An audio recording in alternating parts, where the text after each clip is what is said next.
E a gente está voltando. Vou de novo. 3, 2, 1.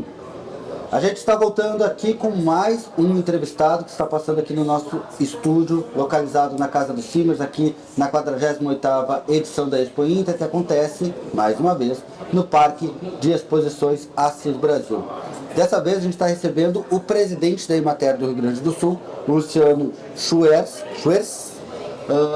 que vai falar com a gente, porque nessa semana a Emater lançou, durante seu café tradicional, o evento que é o café da manhã, a expectativa de produção da safra de verão. Nós devemos ter aí uma alta no Rio Grande do Sul de 27,3% na produção global de grãos, né, Luciano? Exato. Mas antes de mais nada, antes de falar em números, eu quero te agradecer te cumprimentar e agradecer pela sua presença aqui no nosso programa. Seja muito bem-vindo e vai ter que a gente tenha uma boa conversa aqui e um bom trabalho. Eu que agradeço o espaço aqui no canal AgroLink. Para nós é uma grande satisfação poder falar sobre a agropecuária gaúcha, sobre o trabalho da Emater, da extensão rural e, acima de tudo, poder também trazer esta notícia, né, da estimativa da safra de verão que se apresenta, também com dados meteorológicos apontados pelo CIMAGRO, que é o Sistema de Monitoramento do Estado do Rio Grande do Sul, que nos traz um certo alívio quanto às previsões climáticas, que mesmo com uma pequena interferência de uma laninha no final da primavera, poderemos ter sim uma safra de verão bastante interessante e dentro da normalidade, retomando aquilo que é o nosso número aí na casa dos 35 milhões de toneladas de grãos entre as culturas do milho, da soja, do feijão e também do arroz. Bom, a gente conversava antes que o que se apresenta não é nenhuma super safra, mas também não vai ter uma quebra de safra. Vamos ter, depois de muito tempo, uma safra normal, dá para se dizer assim. A gente falou aí de um aumento de mais de 27%, são mais de 35 milhões de grãos que devem ser produzidos, né, Luciano? Como é que o tempo se comportou nesse período para que a gente pudesse ter finalmente uma safra sem quebra, embora ainda não seja uma super safra, não seja um recorde de safra aqui no Rio Grande do Sul? Perfeito. Nós estamos falando de uma estimativa inicial que ela parte de um cálculo. Primeiro levantamento que os nossos colegas realizam no campo, é a avaliação junto com as entidades, com parceiros, com produtores nos municípios para compreender como será o posicionamento das áreas. Então, o que a gente tem nessa primeira informação? Um aumento de quase 10% da área de milho e uma redução de 0,8% da área de soja a ser plantada. Por que isso? O produtor está optando pelo milho pelas questões financeiras, econômicas, pelas questões relacionadas também à questão de valor agregado, de gerar com o milho uma oportunidade de segunda safra, e também o milho é uma cultura estratégica para a rotação de culturas no estado. Então, há um aumento na área de milho. Segundo ponto, daí nós vamos... Deixa eu interromper, perfeito. Peço desculpas para a gente fazer um parênteses em relação ao milho. Não faz muito tempo, o Brasil vivia um risco de desabastecimento do milho. Chegou a viver um período de desabastecimento. Esse período hoje está falando mais de Rio Grande do Sul e desabastecimento para a produção. Santa Catarina, que tem produção de suínos. Esse desabastecimento, esse enfraquecimento auxiliou a incentivar uma retomada da produção de milho? Sim, o Rio Grande do Sul é um estado que importa de 2 a 3 milhões de toneladas de milho todo ano. A região centro-oeste, principalmente, agora a região centro-oeste tem feito a segunda safra, que é a grande safra de milho do Brasil. Então, o Rio Grande do Sul é um estado milho dependente, né? E essa retomada do plantio de milho também é pelo incentivo que tem acontecido nas próprias políticas públicas do estado. Um desses exemplos é o programa Milho 100% da Secretaria de Desenvolvimento Rural, onde, através do trabalho do secretário Wilson Covatti, estão sendo aportados 93 milhões de reais para a aquisição de 135 mil sacas de semente, que já estão distribuídas, muitas delas já estão implantadas, inclusive, e que é um milho que chega de forma gratuita, baixando o custo para o produtor, estimulando aquele produtor que já ia plantar uma área de milho a plantar ainda mais, né? Então, milho ele é potencializado, o soja uma pequena retração na área, mas o componente principal é o valor médio da produtividade. Como que nós estimamos esse valor médio? É um cálculo feito sobre as produtividades obtidas no estado nos últimos 10 anos.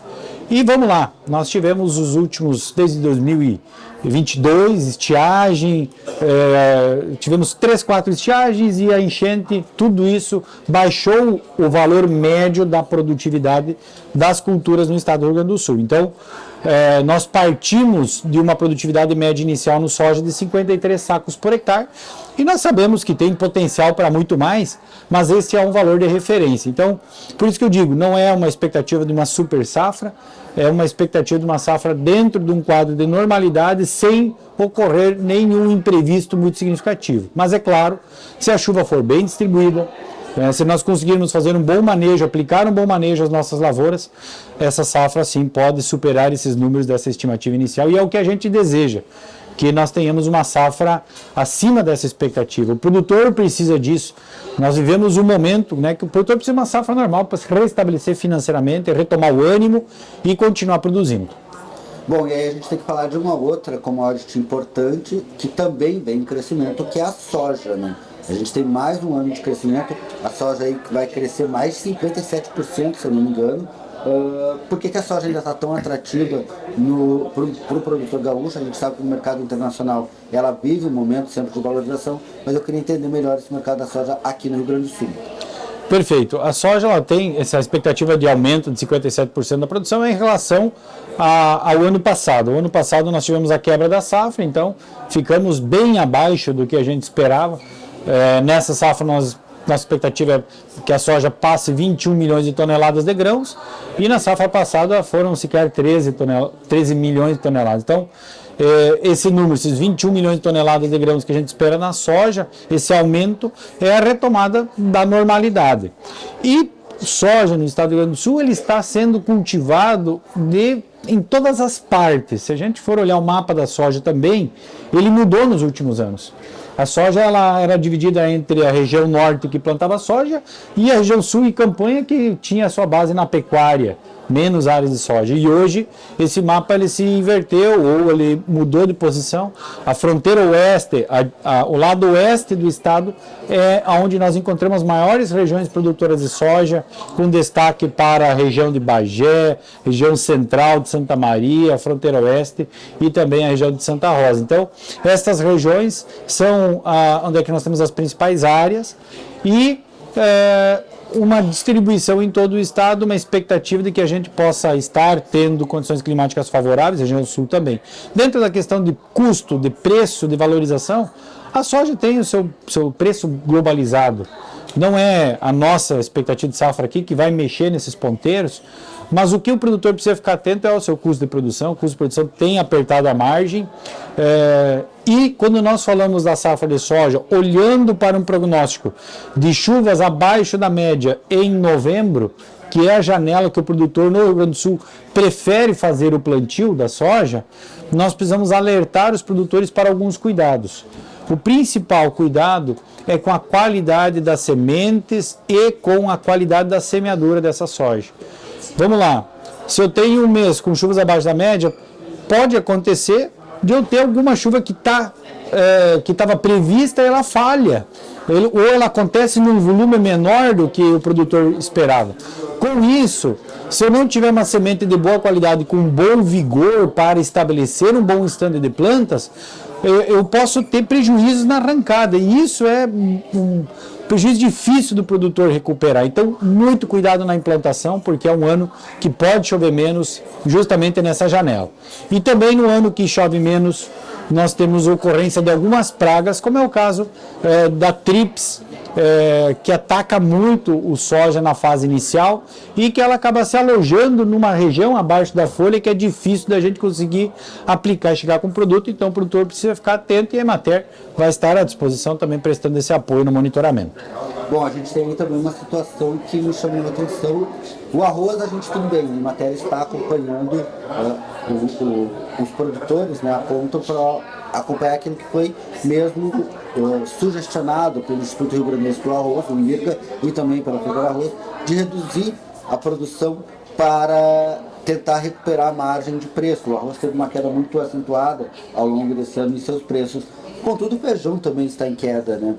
O que está levando a essa queda no feijão, nesses dois produtos que são, para muita gente, considerados fundamentais na alimentação do dia a dia, né?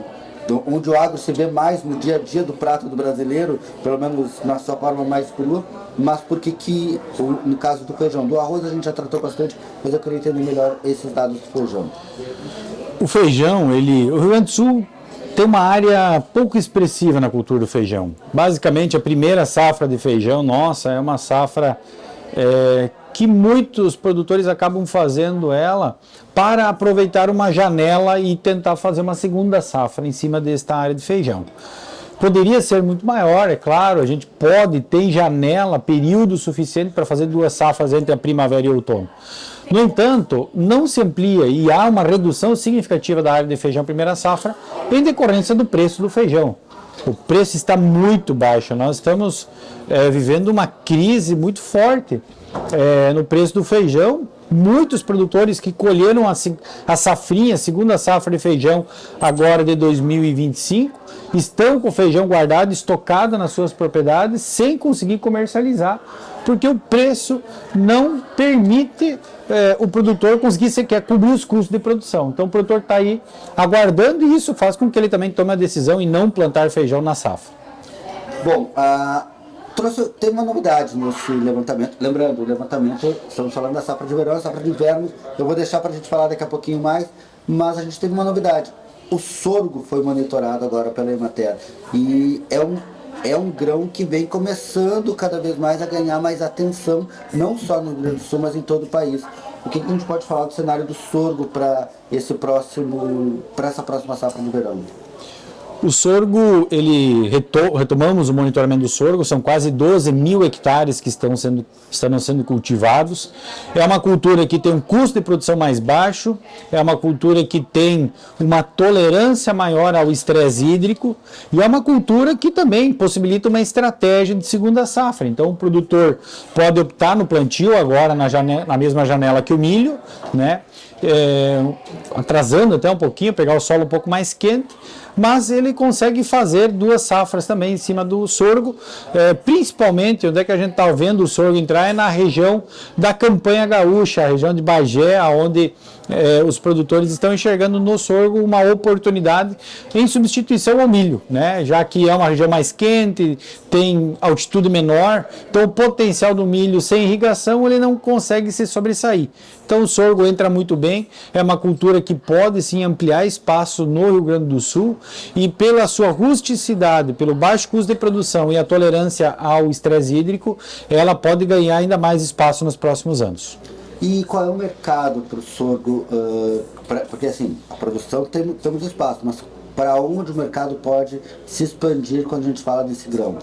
Perfeito. O sorgo pode ser utilizado tanto na silagem, na conservação do grão na propriedade rural, ou até mesmo na comercialização desses grãos. E a gente está vendo um mercado interessante que é a questão dos biocombustíveis. Então o sorgo ele pode entrar na plataforma de produção de biocombustíveis, assim como entra o milho ou os cereais de inverno. Nesse momento a gente entende que essa produção de sorgo que está sendo apontada agora, boa parte dela é para consumo nas propriedades rurais e a comercialização de grãos para a ração, né? Mas eu reforço que o sorgo pode se apresentar com grande potencial justamente nesta nova oportunidade que o Estado do Rio Grande do Sul está vivendo com a implementação das unidades de produção de etanol. Aliás, o etanol que tem sido um incentivo para outras culturas. O próprio milho de etanol hoje é cada vez mais, o milho é responsável por uma grande produção de etanol, inclusive compensando perdas que nós tivemos esse ano na região centro-sul em relação à produção de cana. Mas a gente conversava também antes, sobre as culturas de inverno. A gente tem um cenário aí, uma perspectiva de chuvas que pode talvez não ser recorde para a cultura de verão, mas que vai ser positivo para a cultura de inverno. Queria que você explicasse um pouquinho mais esse cenário. Muito bem. Nós estamos com em torno de 1.200.000 hectares de trigo implantados no estado do Rio Grande do Sul. Os cereais de inverno como um todo, trigo, cevada, aveia, própria canola, estão com um desenvolvimento bastante interessante e a redução ou uma chuva um pouco abaixo da média nessa reta final do ciclo, lá no mês de outubro e novembro, ela é interessante para os cereais porque com menos chuva nós temos menos risco de perder qualidade dos grãos. Quando nós temos chuva no período da colheita, há uma respiração maior dos grãos, há uma degradação do amido e, consequentemente, perde qualidade comercial. Com a previsão que nós estamos observando, os prognósticos, há uma tendência, e nós tivemos um inverno rigoroso, frio, que permitiu um bom afilhamento, uma boa estruturação de plantas, então o potencial produtivo deve de ser muito bom, associado com uma qualidade superior em função da redução dos volumes de chuva no fim do período. Então isso tem nos proporcionado uma expectativa muito boa para os cereais de inverno. Bom, e aí, ainda falando, gostaria de detalhar um pouco alguns desses cereais, começando pelo trigo, né? O trigo vive um momento muito, embora tenha algumas quedas, mas muito positivo. A gente tem vindo para um aumento de produção, alguns apontam para a necessidade ou para a possibilidade do Brasil se tornar autossuficiente, mas cada vez mais o nosso trigo começa a ter mercado também, não só no Brasil, agora se fala mais em pão do que nunca por causa do futebol, né? Mas eu gostaria de entender para onde a nossa cultura de trigo do Rio Grande do Sul pode chegar e qual o papel, porque hoje o Rio Grande do Sul é um dos maiores produtores desse grão. Exato. O trigo no estado do Rio Grande do Sul, ele tem uma janela de oportunidade muito grande. Nós temos no inverno em torno aí de a área de soja é 6,7 milhões de hectares. Né? Nessa área de soja, se não tiver trigo, talvez uma planta de cobertura ou pousio. Então nós temos uma janela aí de pelo menos 3, 4 milhões de hectares que no inverno ou são cultivados com plantas de cobertura, alguma planta, né, de serviço, ou com o próprio pousio, né, quando o produtor acaba não realizando a implantação de nada, e que poderia estar recebendo trigo, que poderia estar ampliando a produção. E sim, o trigo vive, o preço está numa condição razoável, se a gente comparar com as outras commodities, e é uma cultura que tem uma ótima adaptação no nosso estado. O trigo, ele sequestra carbono, ajuda a trazer carbono para dentro do sistema, agregando no solo. Ele gera também uma oportunidade da gente diluir custos na propriedade rural.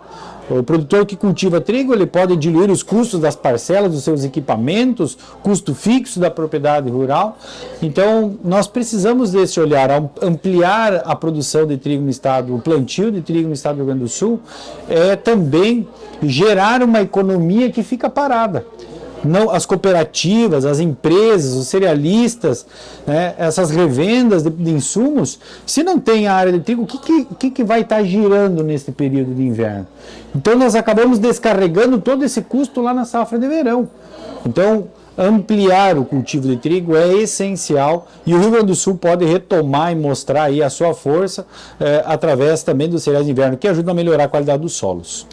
E investir no trigo também, pelo que a gente tem conversado, e nos cereais de inverno como um todo, é uma forma de manter a propriedade ativa o ano todo. Né? A gente consegue encontrar nesse caminho uma forma de que a propriedade, tu vai ter o máximo possível daquela propriedade e ainda poder ter uma cobertura, como você mesmo disse. Mas tem outras duas que chamam a atenção quando a gente fala de safra de inverno, que são a aveia e a cevada. A cevada vem crescendo também, porque é muito utilizada, é um cereal utilizado em produção de cerveja. O Rio Grande do Sul é um profílico produtor de cerveja artesanal, nós temos muitas cervejarias do país, no estado, aliás. Mas, então são duas culturas que vêm crescendo. Você acredita que a tendência é que tanto a aveia quanto a cevada mantenham também essa dinâmica de crescimento, que há demanda de mercado para que a gente possa aumentar a produção? Porque a produção só vai aumentar se tiver demanda. Né? Exato. A cevada, ela teve uma pequena retração nesse ano, mas o potencial até então é muito bom. Ela tem um detalhe muito importante, que é a qualidade dos grãos. Se nós não tivermos germinação, teor de proteína adequado, ela acaba sendo penalizada e o produtor sofre muito com isso. Então deve ser uma safra muito interessante para a cevada, inclusive, se chover menos no mês de outubro e novembro. E a aveia é uma cultura que pode ganhar muito espaço. A aveia é um cereal que pode trazer uma combinação perfeita com a pecuária, né? Esse grão que pode ser armazenado na propriedade de custo baixo pode nos proporcionar uma janela de oportunidade com a pecuária. Vamos lá, nós estamos aqui na Expo Inter, uma feira que tem destacado muito o potencial da pecuária gaúcha. E nós precisamos retomar essa discussão sobre a pecuária. Nós temos pecuária em todas as partes do nosso estado, mas ela enfraqueceu e nos últimos anos, em decorrência da expansão da soja, até mesmo muitos produtores mudaram o seu perfil de produção. Mas a pecuária é uma grande alternativa e os cereais de inverno podem sim ser grandes aliados da pecuária gaúcha. Bom, aí quando a gente fala sobre a pecuária, só para chamar a atenção, porque nada mais gaúcho do que pecuária, né? A gente tá no DNA do Rio Grande do Sul, faz parte do nosso imaginário a produção de gado desde o ano que vem a gente vai comemorar os 400 anos das missões, desde as missões a gente pode falar sobre isso. Mas aí me chama a atenção, você falou sobre a retração na cevada, e aí não sobre a cevada assim, mas quando é possível perceber uma retração de um ano para o outro, que seja apenas algo pontual, e quando a gente percebe que aponta que é um sinal de alerta real para aquela cultura, para que estar perdendo espaço para essa cultura, olhando do ponto de vista técnico, quando é que é um sinal de alerta para a Emater? É o tamanho, é a sequência de redução na área plantada? Como é que é essa análise? Isso, a cevada, o que a gente observa? A cevada ela depende muito do resultado do ano anterior. Então, quando a gente tem um ano que frustra o produtor no ano seguinte, muitos que estão iniciando, porque a cevada ela é uma cultura que não é... tem produtores que são extremamente tradicionais, mas ela é uma cultura que muitos produtores estão conhecendo. E quando você conhece numa situação que não te agrada, você acaba abrindo mão. No ano seguinte, se nós tivermos uma boa safra neste ano agora, neste período, para o próximo ano, com certeza vai despertar o interesse de muitos produtores de conhecerem a cevada também. Então esse é o grande ponto. E o alerta nos acende quando nós temos uma sequência de anos que começam a puxar. Mas ela oscila e os valores estão muito próximos, porque hoje todo o mercado é travado junto com as empresas, né, que fazem os pacotes e que acabam comprando esse produto. Bom, e agora falando sobre a participação da Emater no Expo Inter, a gente teve o café da manhã, né, tradicional, mas a Emater está com muitas atividades aqui no Expo Inter, teve atividades intensas, apresentando novidades, apresentando o trabalho da Emater mesmo. Como é que funciona, qual a importância da Expo Inter para a Emater nesse caso, como essa vitrine mesmo para o agronegócio gaúcho e até mesmo para mostrar para fora do campo, porque vem muita gente da cidade aqui para a Expo Inter. Então, qual é a relevância e como é que está sendo os resultados desse ano, a participação da Emater aqui na 48ª edição da Expo Inter? Bem, no espaço da Emater nós temos 25 temáticas que estão sendo apresentadas. Destas 25 temáticas, o elo central que conecta todas as temáticas são as políticas públicas do Estado, as políticas públicas para o aumento da resiliência climática e o enfrentamento, a adaptação às adversidades que a gente tem vivido.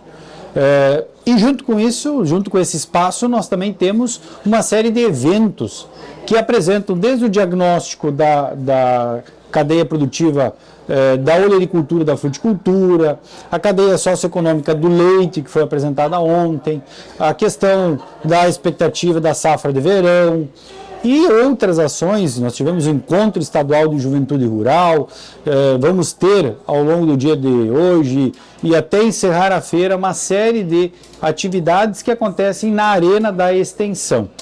Tudo isso para receber esse público que está participando, está muito presente. A feira está surpreendendo pelo volume de pessoas que estão visitando e no nosso espaço nós estamos muito felizes também. São agricultores, é o público urbano que vem entender como que a produção acontece.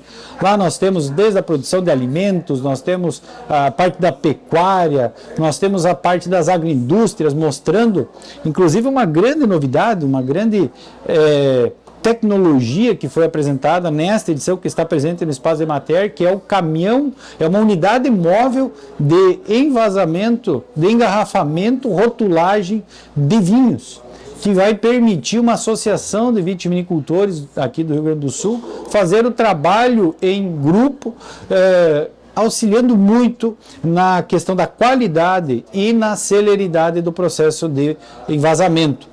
Assim como a agroindústria modulada, enfim, são espaços temáticos que trazem aquilo que eu tenho dito muito, oportunidade.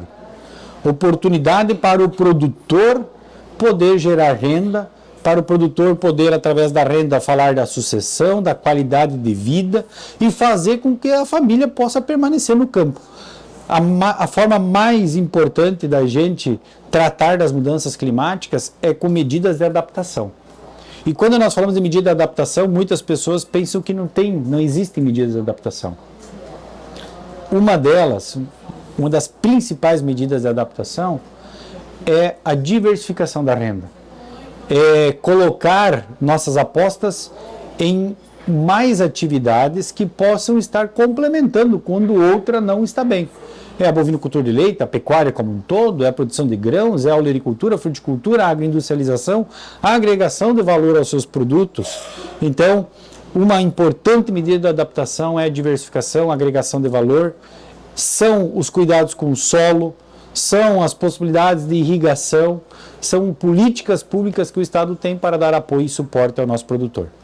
Você diria que a adaptação às mudanças climáticas que parecem inevitáveis ou com o trabalho, inevitavelmente elas vão acontecer, a gente pode minimizar elas com algumas ações globais que não passam pelo agricultor, pelo pequeno agricultor ou pelos proprietários pelo Rio Grande do Sul, são mudanças globais. Mas você acha que a adaptação a elas é o grande desafio da agricultura gaúcha dos próximos anos, até porque o Rio Grande do Sul está de uma forma muito prática, sendo muito atingido hoje por essas mudanças?